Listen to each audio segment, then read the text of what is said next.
Good afternoon, Luzon, Visayas, Mindanao, Metro at Mega Manila na nakatutok sa ating ngayon sa ating live streaming. At syempre sa mga kanilang tahanan at radyo natin mga kawan, hello po sa inyo!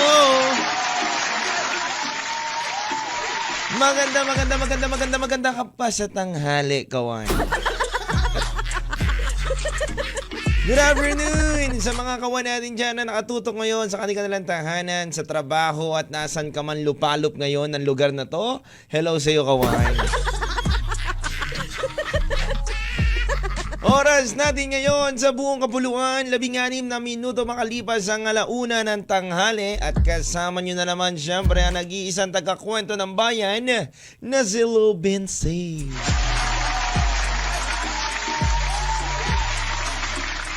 Kamusta mga kawan? Nako, nasa January, ano na tayo ngayon? January tutuloy, no? Di pa ako makamove on sa January. February 2 na tayo ngayon, kawan. No, ang bilis ng araw, no? Kahapon February 1, February 2. Pero gusto ko muna syempre magpasalamat sa lahat ng mga bago kong nakasama, nakilala, naging tropa, naging barkada, mga naging bagong boss nung panahon na January. Maraming salamat po sa inyong lahat, no? Hindi ako nakapagpasalamat kahapon eh. Diba kahapon naka-live streaming tayo February 1. February 2, maraming salamat po sa lahat ng mga nakatrabaho ko noong January, no? Alam nyo kasi kawan, yung January ko punong-puno ng kulay.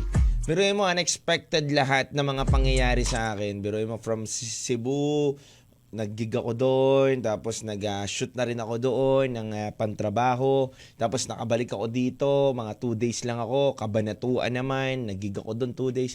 So napakadaming blessings na dumating nung panahon ng January. At I hope this February, no, ay mas marami pang blessings na dumating sa buhay natin. Pero bago lahat, hello muna kala Richelle Paragas Bernardino. Good afternoon, DJ LB watching from Baler. Hello po sa mga taga Baler dyan mga kawan, no? Malapit na yung araw ng Baler, ha? No, di ba yung Miss Baler? Di ba meron dyan yung parang event dyan ng Miss Baler? Alam ko ha, tama nyo ako kapag mali. Pero alam ko may event dyan sa Baler this coming February, no? And hello sa'yo, Catherine Cunanan. No, hello sa iyo, Catherine Cunanan. Hello sa mga nakikinig sa atin dyan. Hello rin kay Valentina, no? Kay Valentina Bisangkal, no? Hello dyan sa Baler, sa mga listeners natin dyan sa Baler. Magandang tanghali po. And also Lucena, Puerto Princesa, no? Hello rin sa inyo. At hello rin sa taga mga Mindoro dyan, na mga kaibigan natin. Sa mga kawan natin dyan, hello po. Tacloban. At hello rin kay paring Jam. Hello sa'yo, buddy, no? Hello sa'yo. See you on next week. No, next week yata. Next week. See you mga coin. And shoutout din, oh. Shoutout din kay brother, Lucas. Hello sa'yo, brother Lucas. DJ Lou Binsi, nakikinig kami ngayon dito sa May Tarlac at ang ingay ng radyo ng kapitbahay namin. Naririnig ka naman namin na dito sa sarili na. Hindi, mas makatipid ganyan. Patayin mo yung radyo mo tapos makinig ka na lang sa kanya. At least isa lang naman ang pinapakinggan nyo. 1 FM lang. Yes! Yun eh. Diba? Yun ang mas masaya doon. And big shoutout din kay Richelle Paragas. Ayun Aurora Day po yun, DJ Lou Binsi. August pa po ang araw ng Baler. Ayun, Aurora Day, no? Ayun. Oo nga pala, August nga pala yun, yung mga panahon ng Baler, no? Araw ng Baler, no? Tapos yung Aurora Day pala, naggaganap ng mga Miss Aurora, ganun yata eh. Alam ko yun eh, yung mga event dyan, ang dami mga gig din dyan eh. Kapag pumupunta ako dyan dati, ang dami kong gig din dyan eh, no? Yan. Hello sa inyo dyan mga kawan. Hello rin kay Brother Lino Katibayan, no, ng Rojas City, Capiz. Yan, no, sarap dyan sa Capiz mga kawan. Sarap dyan, sana naman, no, makapunta tayo dyan sa Capiz, no. Hello sa iyo, Brother Lino dyan. Ito muna mga kawan, basahin na muna natin, no? Basahin na muna natin. Ito na Ayan, no, ang dami palang schedule of activities ng ng Aurora and 45th no nila, no. Hello, big shoutout po diyan sa Aurora Day celebration. Ayan po, binigay sa atin ni Ma'am Joanne. Big shoutout sa iyo, Ma'am Joanne. Maraming salamat, no. Eto na, no. I hope, no, na mapuntahan natin 'yan, yung Aurora Day na 'yan. And 45th na day na pala yan, no. And ang dami, simula nung magsisimula sa Feb 5 at matatapos siya ng Feb 19, no? Sana kahit isang araw, 2 araw makapunta tayo diyan. It depends. It depends yan, gawan. Sana mapuntahan natin 'yan, no? Maraming salamat po, Ma'am Joanne. At hello rin, syempre, sa mga kawan natin ngayon na nakikinig sa atin ngayon, mga kawan, no? Yes. February 2 na tayo ngayon, kawan. O nga pala, February 5. 3 days na lang pala, kawan, no? Ang bilis pala. Hello rin kay Nori Jane Claro. Hello rin sa'yo dyan. Kala Beans, happy watching right now. Kala Brother Jam, hello sa inyo. Sa mga kawan natin na nakatutok ngayon, happy listening sa inyo, mga kawan, no?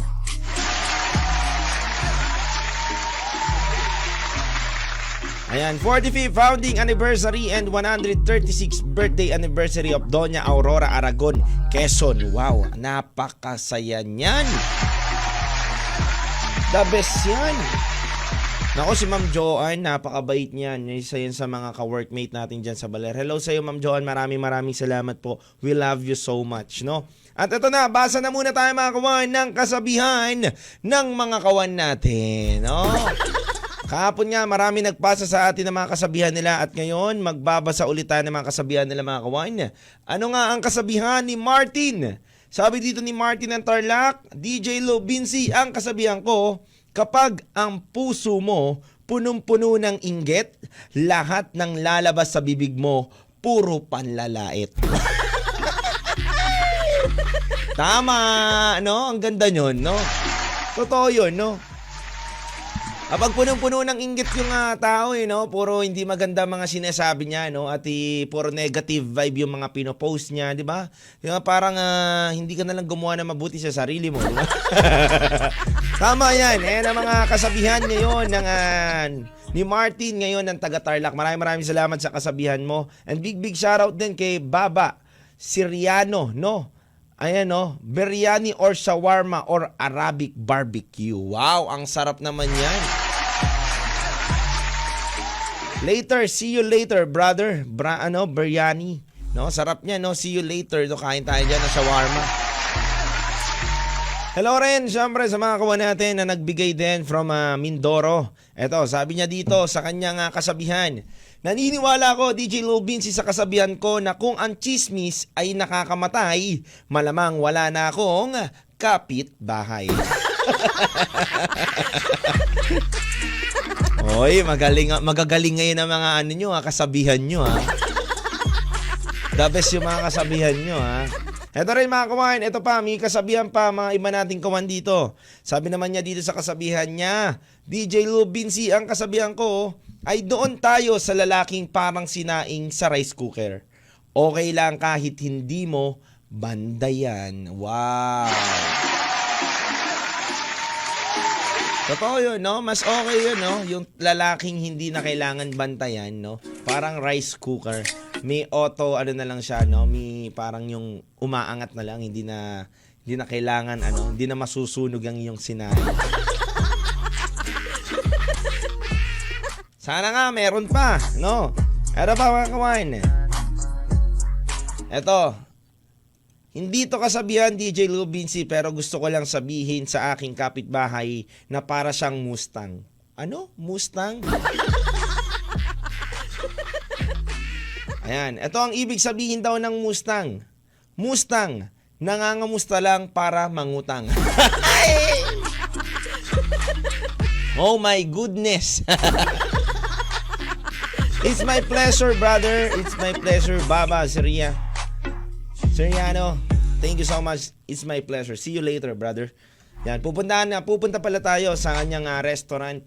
Napaka-bait and isa sa mga kaibigan natin, no? And thank you so much kay Vic sa pagpapakilala niya sa atin dito kay brother, no? See you later, brother. And titikman natin yan, yung masarap mong food. Anyway, mga kawan, Eto muna, sa mga kasabihan nila mga kawan, kung sa mga gusto nyo nga kasabihan na dinadrop ninyo, drop lang kayo sa 0998-9619711. Pag-usapan natin yan. At meron din tayong Facebook page na pwede nyong i-drop ang mga kasabihan ninyo. No? At syempre, ito pa mga kawan ito pa pala, may humabol pa na kasabihan. Ang dami naman na itong kasabihan. Ito pa, isa pa. Sabi naman dito, ni Luna. Ito, sabi ni Luna sa kasabihan niya, kung pakikiligin mo lang ako, kiniliti mo na lang sana ako. Eh di sana, hindi pa ako nasaktan. Wow! Mukhang malakas ang hugot nito Oo nga naman, sana kung papakiligin mo lang siya, kiniliti mo na lang siya, no? Hindi mo na lang siya sinaktan. Pero kinilig ka rin naman dun Pero bago ang lahat mga kawan, ang ating pagkukwentuhan ngayong araw na to na binahagi sa atin ng isang kawan natin. Ang kwentuhan natin is about kawan, sa kailan nga ba natin masasabi na tama na? Pagod na ako. Ayoko na. Ano nga ba ang naging dahilan ng pag-ayaw natin sa relasyon? Kawan, alam ko naman na minsan naranasan natin masaktan. At syempre yung iba natin mga kawan nakakaranas ngayon masaktan. Pero ano nga ba ang nagiging dahilan para umayaw ka na ng totally, no? Tuluyang umayaw ka na ng dire-diretso at wala ng paglingon pa muli. Ano ba ang nagiging dahilan? Kawan. Kasi kawan kung ako tatanungin, tulad nga ng sasabihin ko sa inyo, may 3 dahilan para umayaw tayo sa relasyon.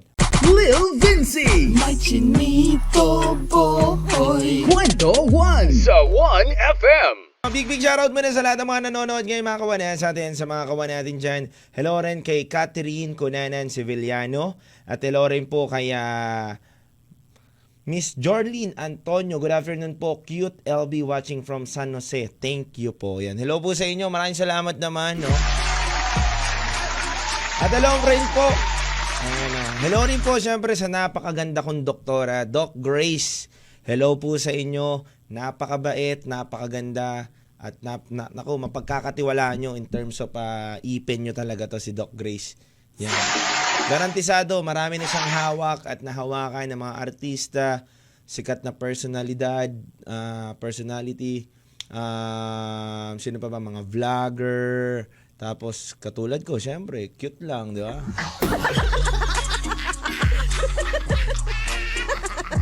No? At syempre, hello rin kay kulit nyo magkasama, no? Maraming salamat, Miss Catherine, no? Ito nga lang kawan, no? Ito nga sa akin. Gusto ko lang magpasalamat syempre sa aking dentist na si Doc Grace. Pwede po kayong pumunta sa BF Parañaque sa Precious Smile Ortho Implant Dental Clinic. Ayan po mga kawan. At hello rin sa mga kawan natin na nakatutok ngayon sa iba't ibang lugar. Happy listening and watching right now. Si MJ, big shoutout kay MJ. At later mga kawan, meron po tayong hulawan, no?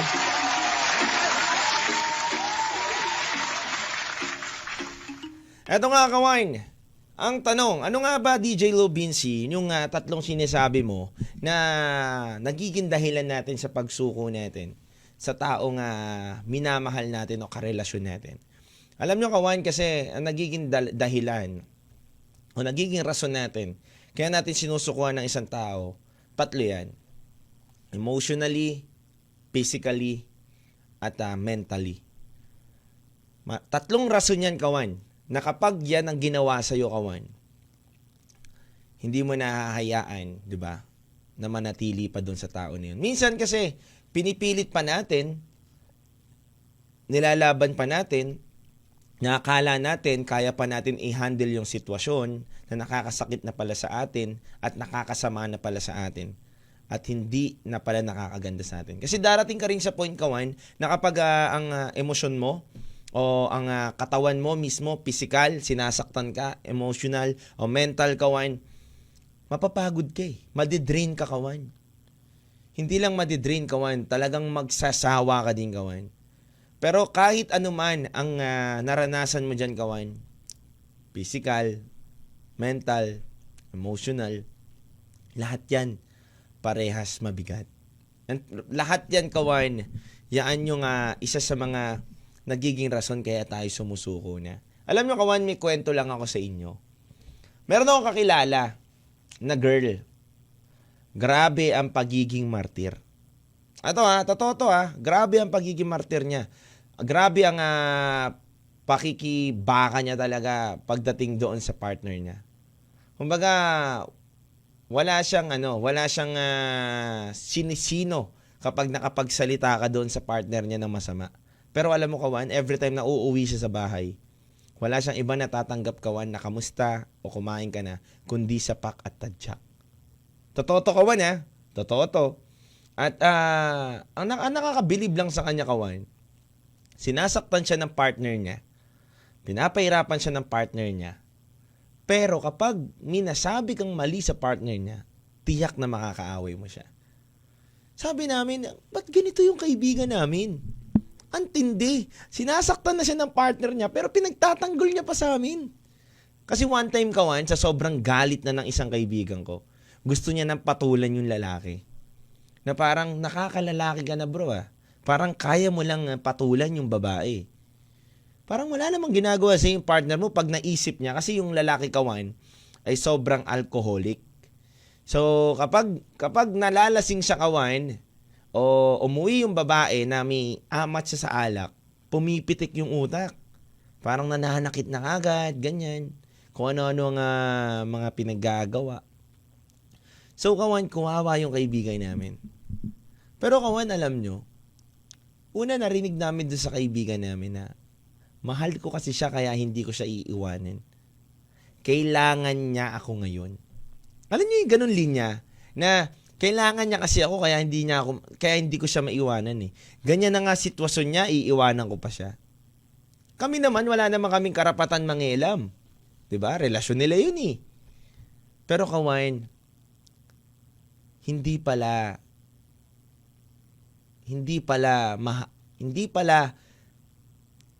panghabang buhay ang pasensya ng isang tao. Kasi kawan, yung kaibigan ko na yun, na babae, sobra. Kung pasensya lang din, kawan, siguro, umpisa mo sa Luneta, tapusin mo hanggang Cagayan de Oro. Ganun kahaba ang pasensya niya. Sobrang haba, kawan. Pero, naubos din. Kasi kawan, alam nyo, ang sinabi niyang tumatak sa amin, at lalo na sa akin, sabi niya sa akin, alam mo, paring LV, nakakapagod din pala. Nakakapagod din palang sumalo at tumanggap ng tao nga hindi na magbabago. Ang hirap. Ang hirap, sabi niya. Sabi ko, saan ka ba umayaw? Saan ka ba umayaw? Sa gulpi niya o yung hindi niya pagbabago? Halo-halo na daw, mga kawan. Kumbaga, naranasan niya rin na mapagod na kakabugbog. Pero mo, araw-araw kang ibugbugin. Pero mo, yung kaibigan namin na babae, ang kinis nyo, ang puti nyo, ang ganda nyo, kawan.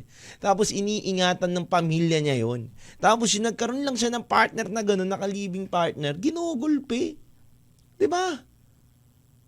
Kaya, alam nyo yun, kawan, sa relasyon talaga, sa pag-ibig talaga, marami tayong sinasakripisyo minsan. Minsan nga, hindi lang minsan madalas. Madalas na marami tayong sinasakripisyo in terms of love. Hindi lang sa pag-ibig mo, sa minamahal mo na para maging asawa mo, kundi ang sakripisyo mo ay para sa pamilya mo din. Sabi nga daw nila, kailangan mo masaktan kasi yan daw yung parte ng pag-ibig. Pero kung sa physical naman na gano'n na pananakit, ay, ako, mukhang hindi rin naman nakakabuti yun. Di ba, kawan? Hindi nakakabuti yun, kawan. At isa yan sa mga nagiging rason talaga ng pag-aayaw sa relasyon, kawan. Kapag nakakilala ka ng tao na namimisikal at nananakit, kung ako sa'yo, mag-isip-isip ka na. Kasi kung sa'yo nga nagagawa niya, how much more sa anak mo? How much more sa ibang tao? How much more sa magulang mo? Alam nyo, kawan, yung may binabasa akong libro. Isa sa mga nabasa kong libro na doon, na sinasabi niya doon, kapag nagmahal ka daw ng isang tao, dapat tignan mo daw kung paano siya magmahal ng magulang niya at mga kaibigan niya at ng tao na sa paligid niya. Kasi kawan, kung paano niya itrato yung mga tao na yon, mas higit ka niyang itatrato pa doon. Totoo yung kawan ha. Kasi kawan, kapag mahal niya ang pamilya niya, maiisip ka niya na hindi ko sasaktan yan, pamilya ko din yan Parte na ng pamilya ko yan Pero kapag hindi marunong magmahal ng pamilya, mag-isip-isip ka na kawan. Lil Vinci, my chinito boy. Kwento 1 sa 1FM. At syempre, big shoutout muna sa lahat ng mga kawan pa rin natin na nakatuto ngayon. Miss Jorlene Antonio, good afternoon po. Cute LB watching from San Jose. Yan, hello po sa inyo dyan sa San Jose. Hello kay Catherine Cunanan. Hello sa'yo. Kulit magkasama. Ha ha ha ha. Yan, hello po. Sabi ni Ma'am Catherine dito, daming pasabog ng 1FM. Laki ng puso para tumulong at magpasaya sa ibang tao. More power and God bless. Thank you so much po, Miss Catherine Cunanan Sevillano. Alam nyo, tulong po yan ng 1FM at pasasalamat po sa inyong lahat dahil sa suporta at pagmamahal nyo po sa amin. Maraming salamat kawan dahil walang sawa po kayong sumusuporta sa amin at gagawin po namin na mas masaya at mas maganda po ang mga ginagawa pa namin mga content dito. Galing po sa puso namin yan mga kawan. Anyway, mga kawan, ngayong oras na to may nagbahagi pa sa atin ng isang kwento. Sabi niya nga dito, bago matapos ang ating oras, sabi niya dito, DJ Vinci, big shoutout muna sa lahat po na nanonood at nakikinig sa 1FM. Ang aking kwento lang, DJ Vinci, isa sa mga nagiging dahilan ng pagsuko sa isang relasyon ay ang hindi pagkakaunawaan at hindi pagbibigay ng, hindi pagbibigay ng pera, ganon? ng kanyang partner. Hindi. At hindi pagbibigay ng tamang pag-unawa sa iyong partner. Totoo yun, no? Kailangan talaga kapag nasa in relationship ka, kailangan ng malawak na pang-unawa at pag-intindi, no? Sa iyong minamahal. Kasi kung wala kang malawak na pang-unawa, nako, laging gulo ang mangyayari sa inyo, no? Pero kailangan din talaga magbigay, no? Magbigay hindi ng unawa, magbigay ng pera. Sa inyong mga misis. O kaya sa mga mister ninyo, no? Siyempre, kailangan din naman ng mga misis yan, no? Nagre-remit tayo sa kanila, di ba? Kailangan yan. Kailangan naman yan. Siyempre, sa mga binata naman dyan, siyempre, dapat marunong din tayo magbigay sa magulang, di ba?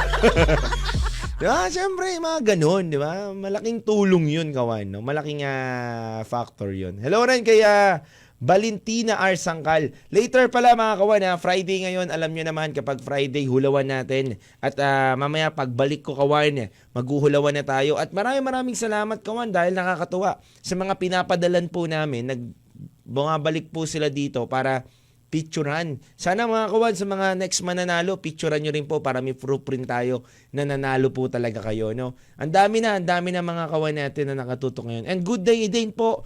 Good afternoon, DJ LV from Samal, Davao. Uy, ang sarap dyan, Samal Island, pare ko.